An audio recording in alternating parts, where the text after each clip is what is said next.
Hi, this is RD's Vintage Tube Radios, TVs, more. Here I have the 1944 Emerson, and guess what? I got all the parts I need to fix this sucker, so this is part 2 of the repair video. So let's get this party started. I'll put the sucker back together and I'll demonstrate it for you folks. All put back together and everything. Show you how good it sounds, how good it performs. Yes, I know my workbench is a little messy because I work on a lot of things. Some things I show on video like this, some things I don't because I cuss a lot and I don't want my videos being demonetized, which, well, you know, I just kind of got started at this channel a few months ago and, well, at the time I'm recording this, only got 20 subscribers. Actually 24, I think, I don't know.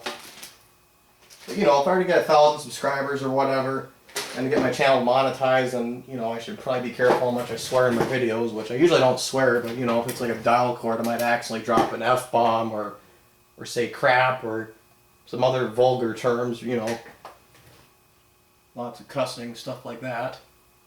Which I try not doing that, which that's why I like editing software, so I could be, you know, I could show off recapping it, replacing resistors, cleaning controls, tubes, that stuff, when something more difficult pops up like a dial cord, where stuff like that, I'm kind of prone to swearing because those things are kind of a pain to fix because it's really thin cord and it's really thin string and it's just kind of a pain to get on right. You get it all through the pulleys, you're trying to get it all nice and tense enough so it actually drives the tuning condenser. You can't have it too loose or else it won't work, can't have it too tight or else it'll snap. It'll bend things, so yeah. Alright, let's get the work here. 1 microfarad, 200 volt DC, guess what? Here's a modern replacement to this. How technology changed, huh? Look at this, only a fraction of the size. 70 plus years later, and a 1 microfarad capacitor, 200 volts is this big. Pretty insane how technology changes, huh?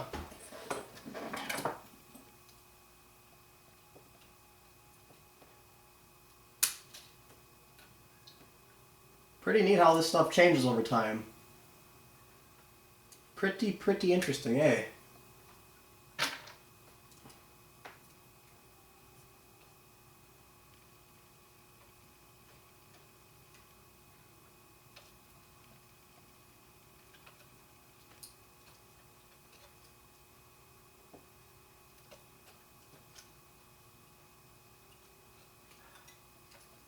Try to be careful not to break anything off. Sometimes it happens. I got a General Electric from 1951. I was replacing the main filter cap, and a wire broke off of it because of the previous repairman that was in the thing didn't solder anything right. And I'll show you the cap. This is a cap I got all the 1950G that's right there. It's kind of taken apart in a moment, and I couldn't figure out where the negative goes because the wire broke off. So it's kind of a pain in the it's a shelved project for the moment because I think this might be from the 60s or 70s. The radio's from 1951. The GE I might show off in a future video, but the one I'm working on right now is an Emerson right here, so. Okay, but I should probably quit rambling about unrelated things and just get back to work here. Best if I do that. Or else I get sidetracked and ramble on for half an hour straight. That won't be fun, would it? Click on a video to see me finish this sucker, get it to work, and I'm just rambling about random stuff.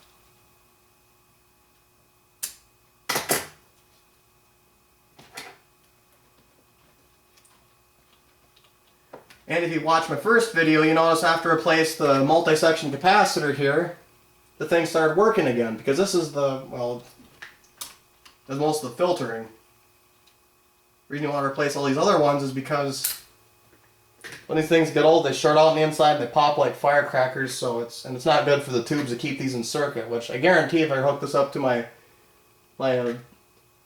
capacitor checker, an old Heathkit one I got. It works, but it needs to be recalibrated, so it's not accurate at the moment, which a lot of my equipment I already did a lot of work to, and I just need to recalibrate it, which I need an oscilloscope and some other stuff to do that, and well, guess what? I don't have an oscilloscope. Well, I do. It's an old Eco model 460 from about 1955, and well, guess what? That thing needs some work too, so all my important equipment, like my tube tester, my soldering bench, my pocket multimeter, stuff like that, that works, but all my other stuff, it needs a little bit of work done to it. My Variac works fine.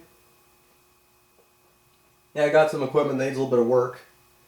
But you know, all the basic things I need to get this stuff up and going works, which I might have videos in the future showing off all my equipment up and going again properly, which, yeah. Alright, let's get back to work.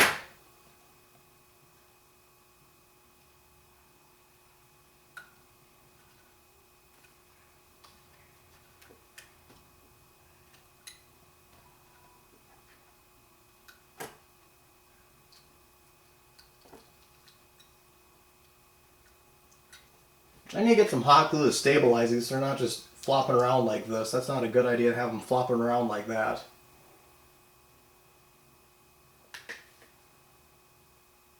A little bit more lead here.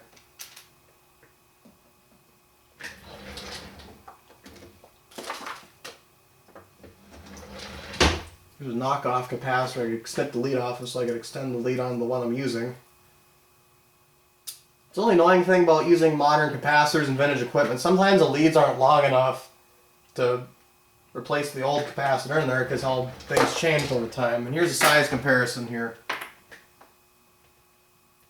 200 volt DC at 1 microfarad. See this? This is a size comparison. And as you can tell, the leads that were originally on this one are at least as long as the leads on this one, and well, the cap's smaller and the leads are, well, not as long as they should be, so yeah. Figured I'd show that off. I end up looking a little sloppy, but sometimes you have to do that in order to get this stuff to work.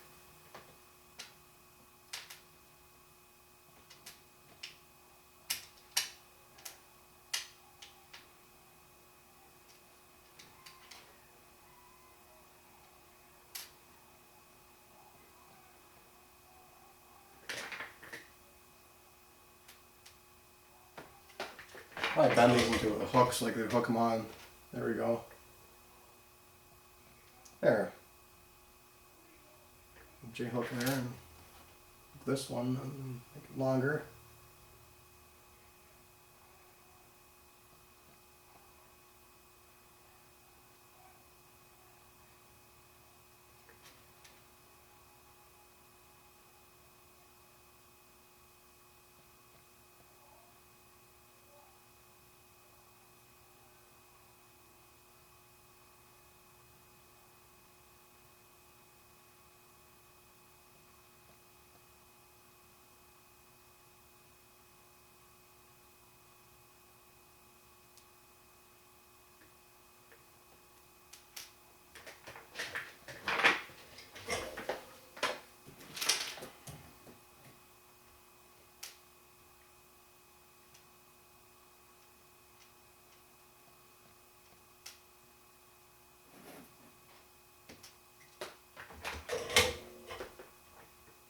And if you viewers are wondering, this week I'm probably going to get a newer camera so my video quality is better, because the video this thing shoots is a little grainy and I can't really show all the fine details, and well, this camera uses a disk drive kind of thing, so if that fails I'm kind of screwed.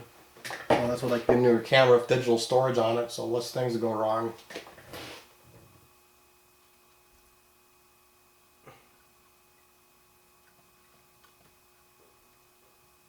You know, some of these wires aren't insulated. It's because there's a lot of clearance between them, and this is something I'm probably going to keep for myself. Well, if I do resell it, well, there's plenty of clearance from this, from the chassis, so that's fine. As long as things aren't flopping around, that's the main issue. If anything's flopping around, then that's kind of a hazard, that.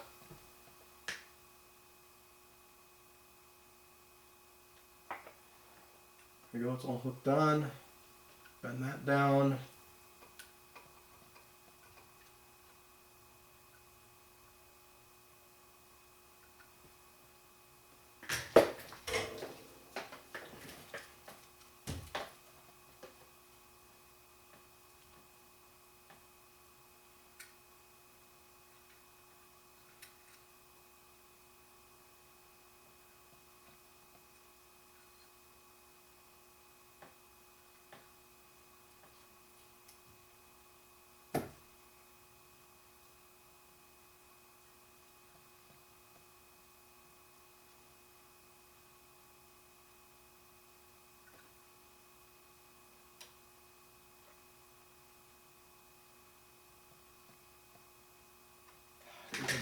extend the lead even more. That can be kind of annoying at times when you have to do that. The wire ain't long enough to clip something off something else. I got some caps in my stash where the leads are pretty long. Here we go. Clip the, which this is pretty long for a cap this big. It doesn't need to be that long. Which if I do use this for something, I still got plenty of the lead to work with. There we go. Snip a little bit off. There we go. That's perfect.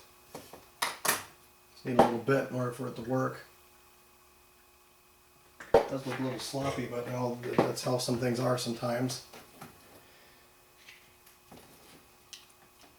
I have to put a glob of solder so I can just kind of. Yeah, it does look a little sloppy, but you know, sometimes you have to do that in order to get things to work.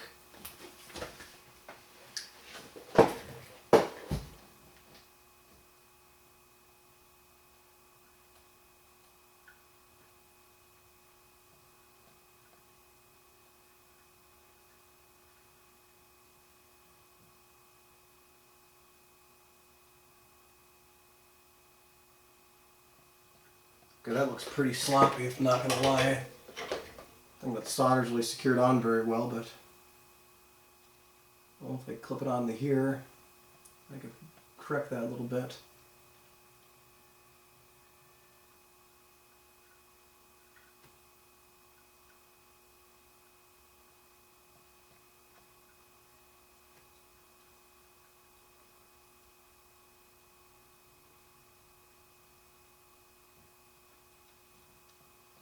Look, I could slide this excess lead to into the little insulation sleeve here, and I can just put a little glob of solder on there, and that'll hold. There we go. That worked out perfect. It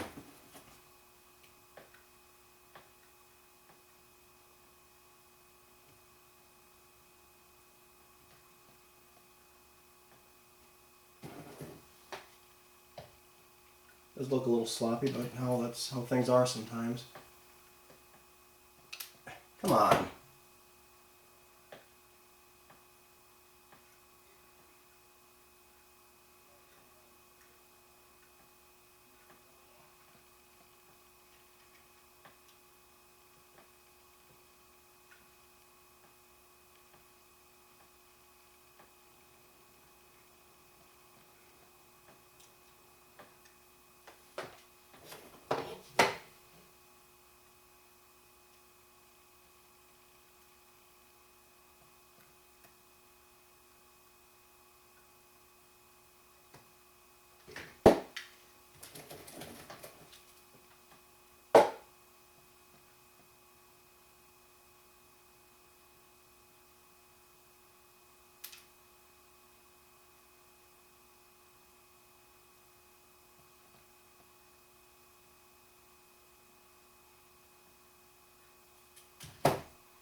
Okay, that does look really sloppy, but there we go.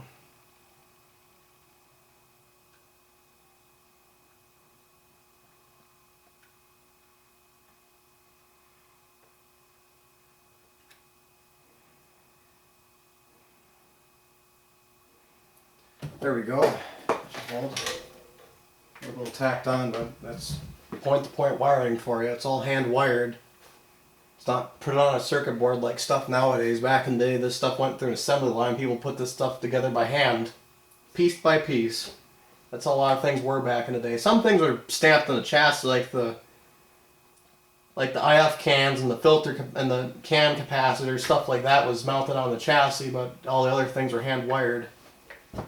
So it looks a little sloppy. And you have to restore this stuff. It still looks a little sloppy at times, unless you get like mounting strips, which I don't have any of those, and well,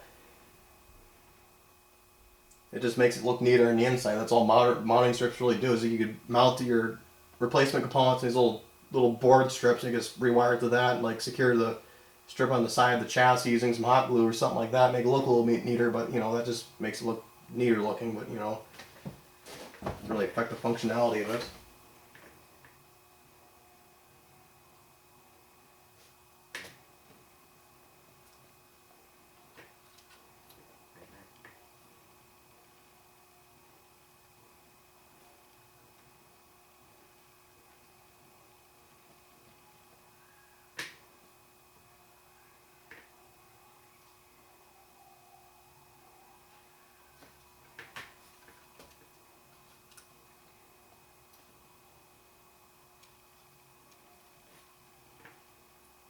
Volt at 0.5 microfarad. Okay, I got 47, which is okay. The shoving something that's a little bit higher.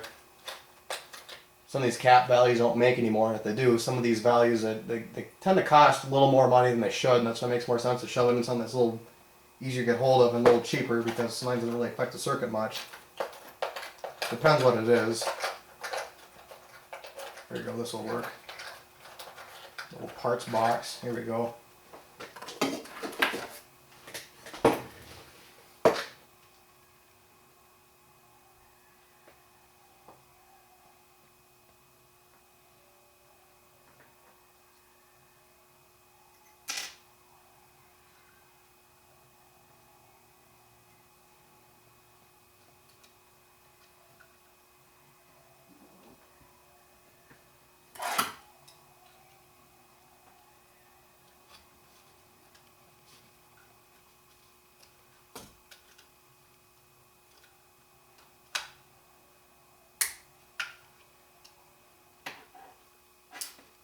There we go, get that out.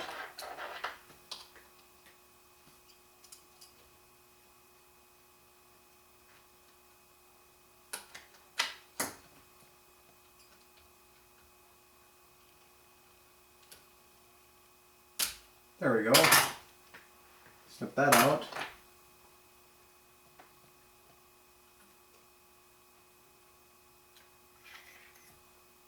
Should probably put a little insulation on that.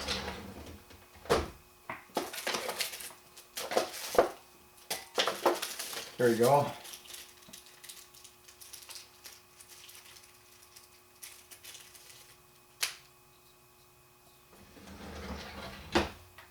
Little tiny piece of insulation there. You don't need a whole lot as long as it's mostly covered up.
There we go, that's kind of hooked on.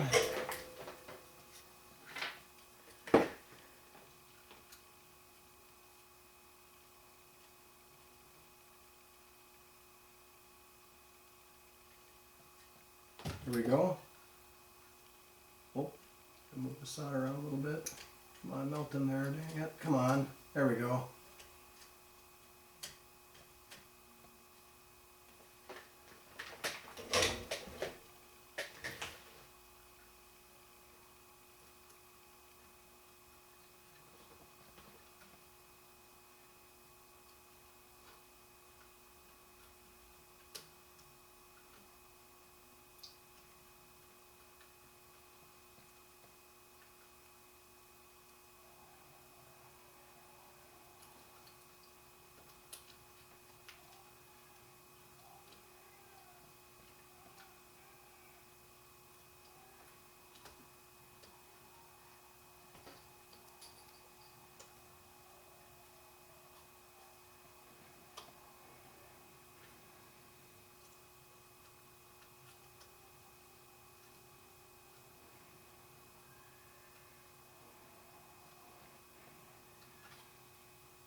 looks a little sloppy, but I could do a little better than that.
There we go. And that's hooked on. That's secure. Nothing's touching anything, so that's fine. You know, this little turd here, 400 volt at 0.02 microfarad. I don't have any of those. I got a 0.01, but that's obviously not going to work because it's a lesser capacitance. Don't want the thing to pop on me now.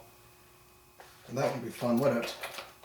I think I spent 20 cents for popping in my face. That would be fine.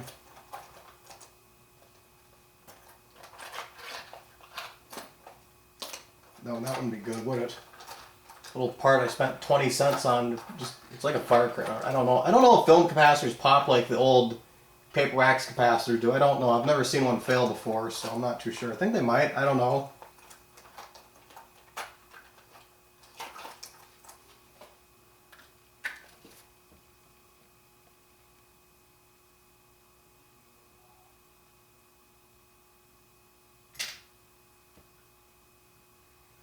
That wouldn't be fun.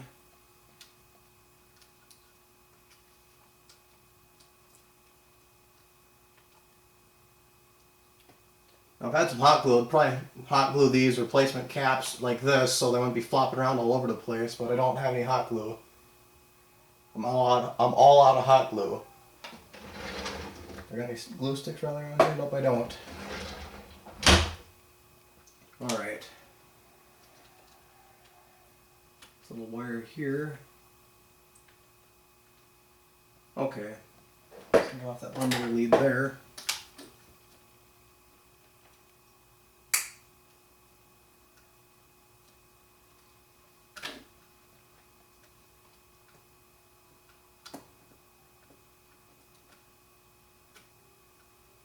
There we go. Little hook there.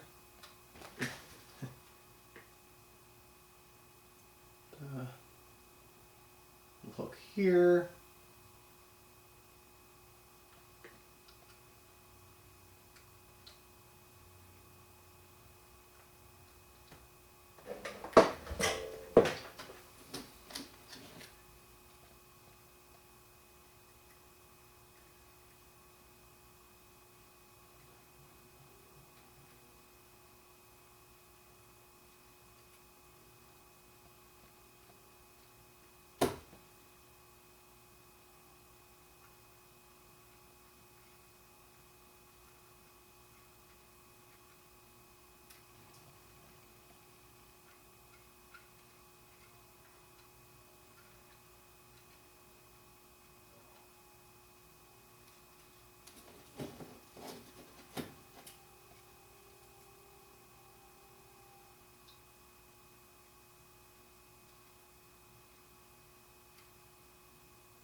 this little bit off.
There we go, did that.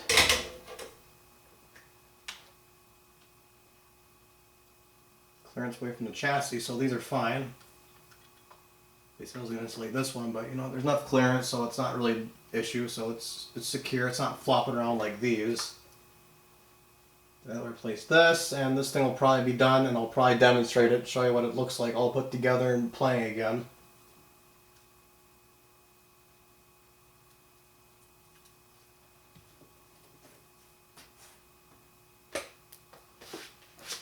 Now, little bugger here, 200 volt at point. 0.02 microfarad at 600 volts. Oh!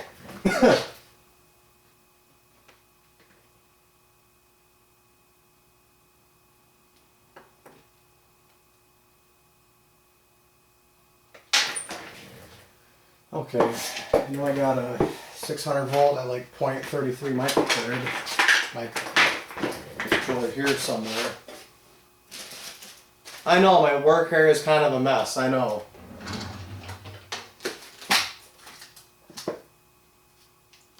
Some things I don't work on video.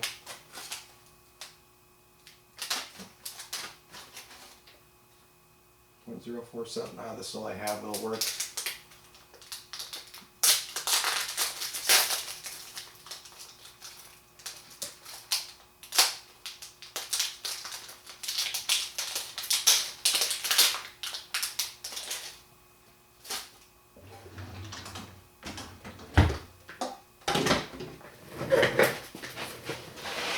Got the part I need, install that, probably put her back together, and we could let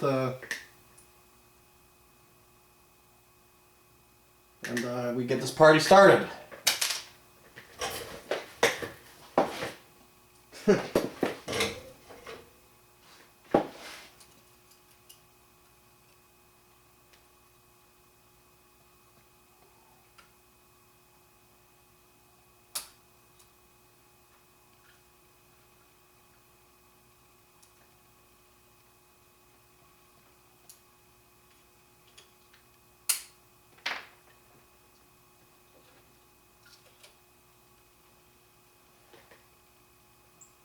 We're going to snip a little of that insulation off because I needed some wire to work with. Might as well slip this back on so it's insulated. There we go. Might be a little bit of wire tape on this because it's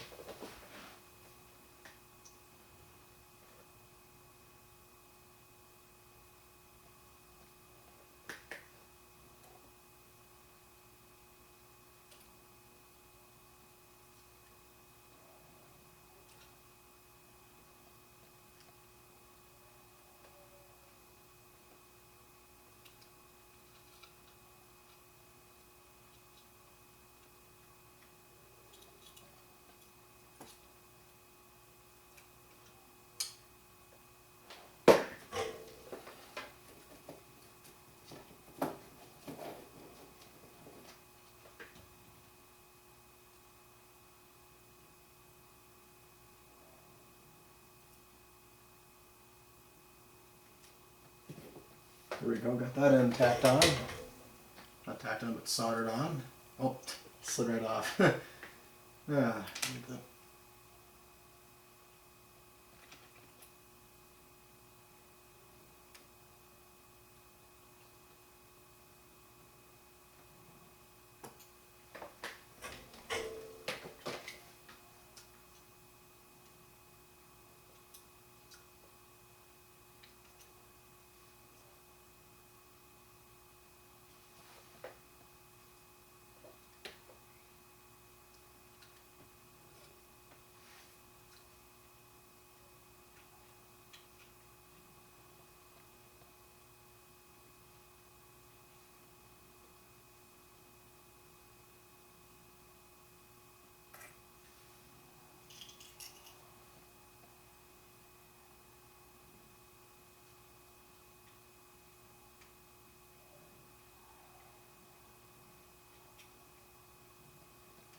Ah, that stuff doesn't always want to stick when you want it to.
Okay, I might have to go over this with a little bit of wire tape. So we had to kind of tack this together. If I were to try to use shrink tubing, the whole thing would probably come apart, and I'll have to do that again, so I'll just have to use wire tape.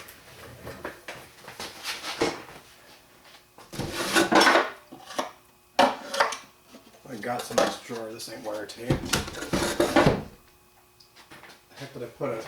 Oh, here it is.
or insulated that.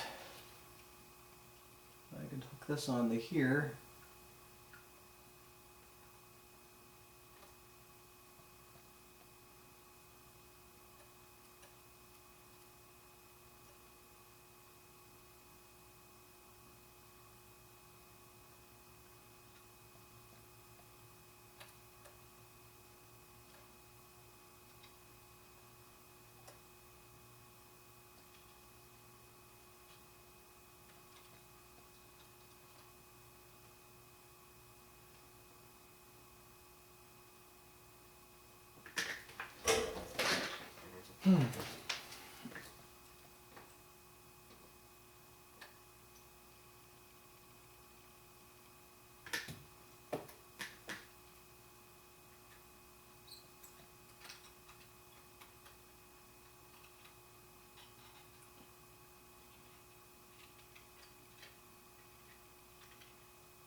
Okay, did that. Okay, now this thing is completely recapped. Nice and hot glue so I can secure this thing to here, which this is one I'm keeping for myself, so this one ain't really such a big deal. If I was going to resell it, then I would probably put a little more insulation in there, but you know, I already know that's a kind of a shock. I think a lot of these old things are kind of shock hazards. You don't know what you're doing, but you know, I know what I'm doing with this stuff, so I don't think bites me one day. Oh well.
There we go.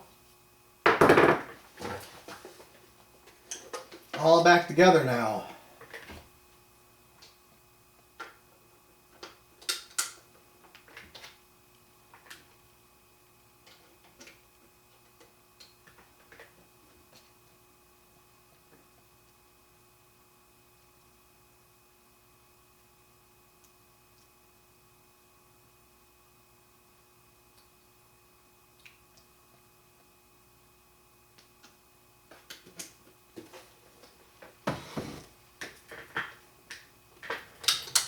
All right, placed all the caps in it.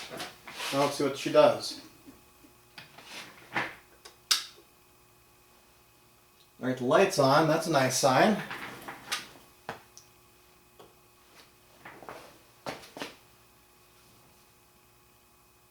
It's all back together now.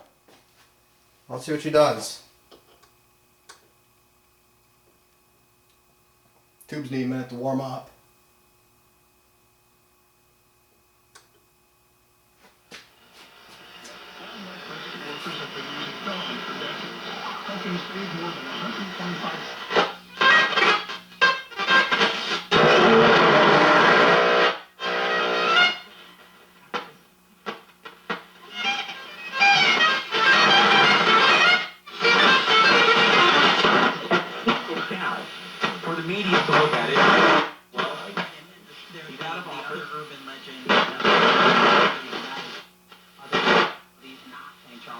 It's alive.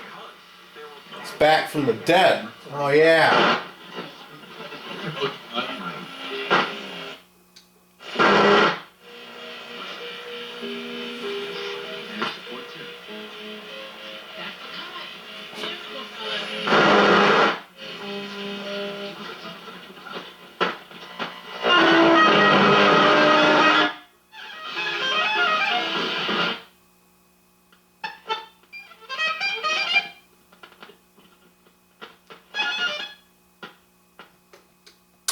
Alright, now she works now.